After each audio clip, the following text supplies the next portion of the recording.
जय गजानन जय माताजी। महिलाओं आटली बाबतનું ખાસ કરીને ધ્યાન રાખવું જોઈએ, જેના કારણે એના જીવનની અંદર સુખ આવે, શાંતિ આવે, સમૃદ્ધિ આવે, એનો પરિવાર એક થઈને રહી શકે અને એ ઘરની અંદર હરમેશને માટે સકારાત્મક ઉર્જાઓ અર્જિત થાય। મહિલાઓની આ નાની નાની ભૂલોના કારણે એના જીવનની અંદર, એના ઘરની અંદર ઘણી બધી પરેશાનીઓનો સામનો એમને કરવો પડી શકે છે। તો કઈ બાબતોનું ધ્યાન મહિલાઓએ ખાસ કરીને રાખવાનું છે એ જાણતા પહેલાં કમેન્ટમાં જય માતાજી જરૂરથી લખી દેજો અને આ વિડીયોને શેર કરવાનું ભૂલતા નહીં। જ્યારે સ્ત્રી માસિક ધર્મમાં હોય છે તો 5મા દિવસે એને માથા બોળ નાહીને પછી જ ભગવાનના મંદિરની અંદર જવું જોઈએ। ત્યાં સુધી એને કોઈ પણ ભગવાનની પ્રતિમાને સ્પર્શ ન કરવો જોઈએ।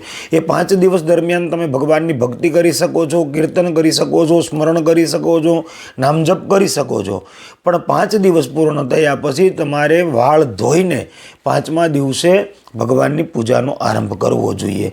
માથું ધોયા વગર તમારે ક્યાંય પણ દેવ દેરાસર કે મંદિરની અંદર, ગર્ભગૃહની અંદર પ્રવેશ ન કરવો જોઈએ।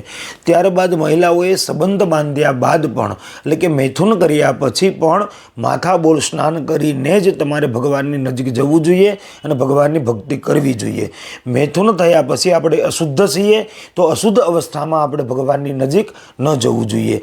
જ્યારે તમે મૈથુન કરો છો, મૈથુન કર્યા પછી માથાબોળ તમે સ્નાન કરો છો એટલે તમારી પવિત્રતા તમને પૂર્ણત્વે પ્રાપ્ત થાય છે, ત્યારબાદ જ તમારે ભગવાનની નજીક જવું જોઈએ। તો આ બે વસ્તુનું ખાસ કરીને મહિલાઓએ ધ્યાન રાખવું જોઈએ। સવારે પણ જ્યારે તમે ઉઠો છો ત્યારે પણ તમારે સ્નાનાદિ કર્મ કરીને ભગવાનની નજીક જવું જોઈએ। અપવિત્ર અવસ્થામાં તમારે ભગવાનના ગર્ભગૃહની નજીક કે ભગવાનના મંદિરની નજીક તમારે ન જવું જોઈએ।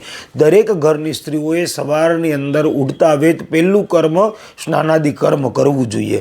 સ્નાનાદિ કર્મ કર્યા વગર તમારા દિવસની શરૂઆત તમારે ન કરવી જોઈએ। અત્યારના સમય પ્રમાણે દરેક મહિલાઓને એક વિચારધારા એવી થઈ છે કે આપણે પહેલાં ઘરનું કામ પતાવી લઈએ પછી આપણે સ્નાન કર્મ કરીએ, તો આ તમારી મોટામાં મોટી ભૂલ છે। તમારે કેવલ ને કેવલ ઉઠીને પહેલાં સ્નાન કરવાની જરૂર છે। સ્નાન કર્યા પછી જ તમારા નિત્ય કર્મની અંદર તમારે આગળ વધવું જોઈએ। જય ગજાનન, જય માતાજી।